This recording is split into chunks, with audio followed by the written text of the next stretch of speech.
2016학년도 9월 평가원 국어 B형 지문, 과학 지문, 네, 하감제 지문 한번 같이 풀어보도록 하겠습니다. 자, 이것도 역시 어려웠던 지문으로 네, 악명이 높은 지문인데요. 한번 어떻게 독해를 해야 우리가 문제를 푸는 데 있어서 도움을 받을 수 있을지, 조금이라도 더 쉽고 빠르고 정확하게 답을 고르게 될 수 있을지 한번 함께 도전해 보도록 하겠습니다. 자, 암 치료에 사용되는 항암제는 세포 독성 항암제와 표적 항암제로 나뉜다. 자, 이렇게 나오면 이런 식으로 어떤 것들, 그러니까 용어 같은 것들이 나오면 어떻게 하자? 반드시 표시를 해주자는 거예요. 세포 독성 항암제와 표적 항암제로 나뉜다. 그리고 여기서 어떻게 서술이 됐죠? 지금 뭐와 뭐로 나뉜다. 아, 분류해서 설명하니까 분류 필기할 준비를 해야 되겠구나. 보다가 여차하면 바로 시작을 해야 되겠구나. 이렇게 생각을 해주시면 됩니다. 자, 파클리탁셀과 같은 세포 독성 항암제는 세포 분열을 방해하여 세포가 증식하지 못하게 하고 사멸에 이르게 한다. 그러므로 세포 독성 항암제는 암세포뿐 아니라 자, 근데 이렇게 세포 독성 항암제에 대한 설명이 이어진다. 바로 느낌이 오죠. 분명히 표적 항암제에 대한 설명도 이어지겠구나. 분류해서 필기하는 것을 바로 시작해 주시면 되겠습니다. 자, 우선 중요한 문장이니까 밑줄을 치고 시작할게요. 암 치료에 사용된 항암제는 두 가지로 나뉘는데 세포 독성 항암제는 자, 이런 효과를 가지고 있다는 거죠. 이것을 네, 바로 필기에 네, 반영을 해서 한번 기록을 해보도록 하겠습니다. 자, 항암제는 세포 독성 항암제와 뭘로 나뉜다? 표적 항암제로 나뉜다. 자, 여러분 같은 경우에는 어디 필기를 한다? 시험지 있는 부분에 하시거나 넓은 공간에 하시거나 모의고사 혹은 수능을 볼 때 제공되는 그 표지 있죠? 뭐 국어 영역 해놓고 필적 확인란 이런 거 있는 것들 네, 거기다가 기록을 해주시면 됩니다. 자, 세포 독성 항암제는 어떤 게 있다? 파클리탁셀이라는 게 있는데 이거 다 적으면 시간 오래 걸리잖아요. 그냥 파클리 정도만 적어주셔도 됩니다. 어차피 뭐 플레임 쓰라고는 안 할 테니까 네. 근데 파클리 같은 것은 어떤 역할을 한다? 바로 세포 분열을 방해한다. 뭐 그냥 화살표로 요 정도로 해서 세포 분열 못하게 한다. 이런 것만 기록을 해주시면 될 것 같아요. 그래서 어떤 부작용이 있다? 정상세포도 손상을 준다. 자, 아이고 손장이라고 썼네요. 자, 정상세포도 손상시키는 부작용이 있다. 자, 이렇게 나와 있는 내용 기록을 해주시면 되겠습니다. 이러한 세포 독성 항암제의 부작용은 이 약제의 사용을 꺼리게 하는 주된 이유이다. 반면에 표적 항암제는 암세포에 선택적으로 작용하도록 고안이 된 것이다. 자, 이렇게 표시를 해주면 되겠죠. 자, 메모를 하겠습니다. 이것도 표적 항암제는 어떻게 돼 있다? 네, 암세포만 선택적으로 암세포만 이렇게 메모를 해주면 되겠습니다. 자, 암세포에서 변형된 유전자가 만들어낸 비정상적인 단백질이 세포 분열을 위한 신호 전달 과정을 왜곡하여 과다한 세포 증식을 일으킨다. 자, 암세포가 종양으로 자라려면 종양 속으로 연결되는 새로운 혈관의 생성이 필수적이다. 표적 항암제는 암세포가 증식하고 종양이 자라는 과정에서 어느 단계에 개입하느냐에 따라 신호 전달 억제제와 신생혈관 억제제로 나뉜다. 또 다시 여기서 뭔가 분류하는 내용이 나옵니다. 근데 뭐 밑줄을 쳐야 되는데 이 문단은 참 중요한 내용이 많네요. 자, 암세포가 증식을 일으키는 과정 여기에 표시를 해줘야 될 거고요. 그리고 이런 새로운 혈관의 생성이 필수적이라는 거, 이 혈관의 존재 중요하겠죠. 그리고 표적 항암제가 어느 단계에 개입하느냐에 따라 이렇게 둘로 나뉜다는 것도 저장을 해주셔야 됩니다. 자, 이 중심 문장 개요의 역주적을 위해서 중심 문장에 밑줄을 칠 때는요. 꼭 문단별로 하나의 문장이 있는 것은 아닙니다. 중요하다 싶은 것은 쳐주셔도 돼요. 근데 너무 남발하지 말자는 거예요. 아시겠죠? 이것은 연습을 하다 보면은 충분히 어느 정도 밑줄을 쳐야 되고 밑줄을 치지 않을지는 충분히 익숙해질 거예요. 아시겠죠? 스스로 한번 해보시고 제가 밑줄 친 거랑 비교해 보시고 그런 다음에 어떤 차이가 있는지를 계속 고민해 보시면은 한 달 정도 연습하면은 충분히 저 정도 수준까지 올라오실 거예요. 자, 이 표적 항암제 어떻게 나뉜다?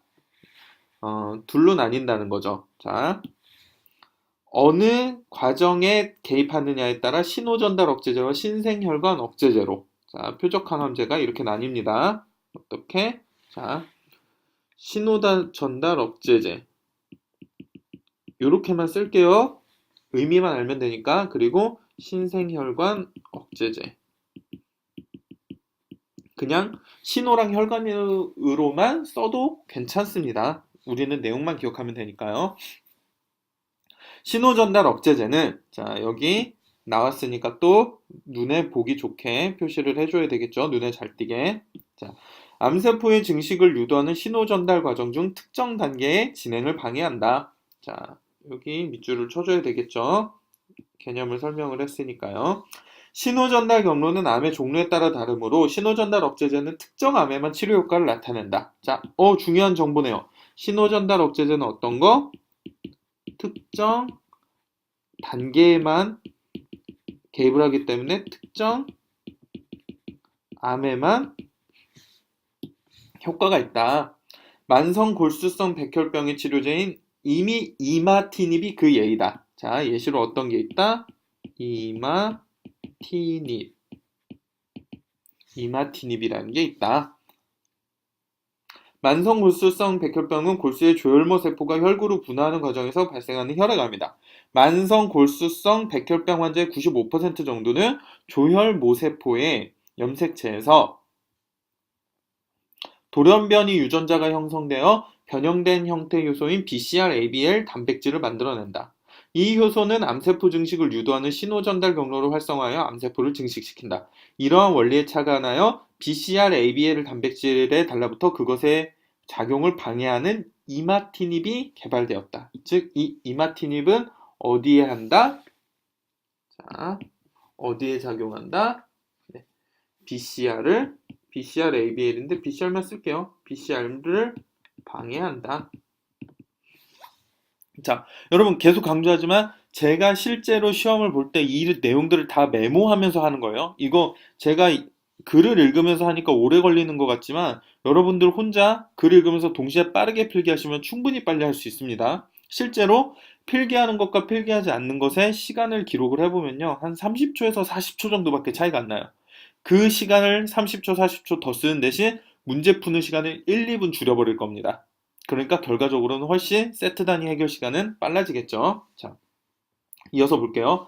신생혈관 억제제는 암세포가 새로운 혈관을 생성하는 것을 방해한다. 자, 신생혈관 억제제는 어떤 역할을 한대요? 암세포가 새로운 혈관을 생성하는 것을 방해한다. 자, 이것은 혈관 생성을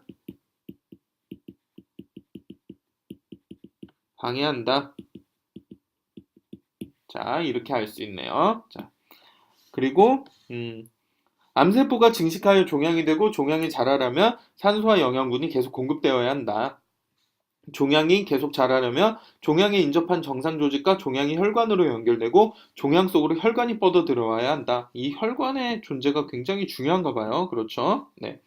대부분의 암세포들은 혈관 내피 성장 인자를 분비하여 암세포 주변의 조직에서 혈관 내피 세포를 증식시킴으로써 새로운 혈관을 형성한다. 이러한 원리에 착안하여 종양의 혈관 생성을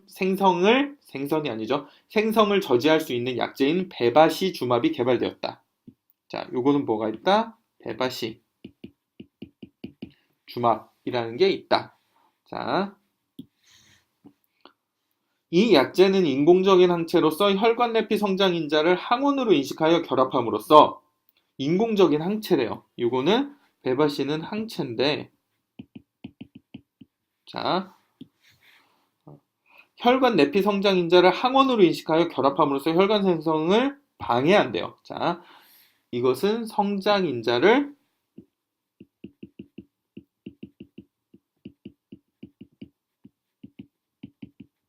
항원으로 인식한다는 거죠. 그렇죠. 베바시주맙은 대장암의 치료제로 개발되었지만 다른 여러 종류의 암에도 효과가 있다. 그리고 이것은 여러 종류 암에 쓸 수가 있다. 자, 필기한 거 한번 밑줄 친 거 이어서 읽어보면서 이 글이 도대체 무슨 얘기를 하려는지 파악해 보겠습니다. 암치료에 사용되는 항암제는 세포독성 항암제와 표적 항암제로 나뉘는데 세포독성 항암제는 세포 분열을 방해해서 증식하지 못하게 하는 것이고 표적 항암제는 선택적으로 작용하도록 고안되어 있다. 그렇죠? 암세포에 변형된 유전자가 만들어낸 비정상적인 단백질이 세포 분열을 위한 신호 전달 과정을 왜곡하여 과다한 세포 증식을 일으키는데 이 과정에서 표적 항암제는 어느 단계에 개입하느냐에 따라 신호전달 억제제와 신생혈관 억제제로 나뉘는데 신호전달 억제제는 신호전달 과정 중 특정 단계의 진행을 방해하고 그리고 신생혈관 억제제는 암세포가 새로운 혈관을 생성하는 것을 방해한다. 그리고 자세한 내용은 이런 내용으로 정리가 된다. 자, 여기까지 파악하시고 바로 문제 풀러 들어가시면 되겠습니다. 머릿속에 넣어두고 선생님 이 정도로 되나요? 됩니다. 어차피 글 이 정도 난이도의 글은요. 글 읽고 머릿속에 집어넣고 본문으로 왔다 갔다 안 하면서 문제 푸는 건 거의 불가능하다고 보시면 됩니다. 물론 되는 사람도 있겠죠. 근데 그거는 단기간에 한다고 절대 될 수가 없어요. 단기간에 연습한다고 그 단계까지 갈 수가 없습니다.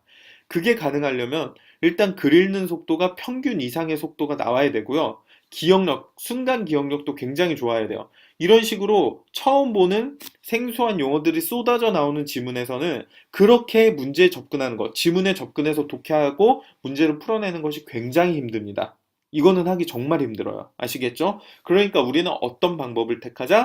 쉽고 상대적으로 쉽고 안전한 방법을 택하자는 거예요. 아시겠죠? 자, 지문 독해 여기서 정리하고 바로 문제풀이로 들어가도록 하겠습니다.